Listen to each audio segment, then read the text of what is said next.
তুমি আমার এতটা ক্ষতি করবা এটা আমি কল্পনাও করতে পারিনি।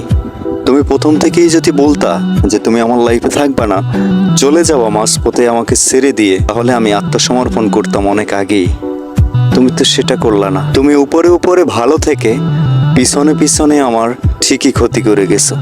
আর সেই ক্ষতিটা শুধু আমি কষ্ট পাইনি, আমার টোটাল ফ্যামিলিটাই কষ্ট পেয়েছে, আমার প্রতিবেশীরা কষ্ট পেয়েছে, আমার এলাকার মানুষজন কষ্ট পেয়েছে।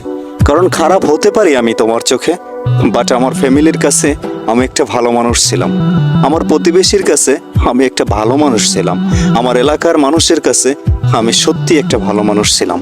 কিন্তু তোমার ওই পিছনে ক্ষতি করার কারণে আমি এখন প্রত্যেকটা মানুষের চোখের কাটার হাল। আসলেই কি আমি এই অপরাধের অপরাধী? কখনোই না। একটা কথা কান খুলে শুনে রাখো, সময়টা খারাপ বাট ভাগ্যটা না।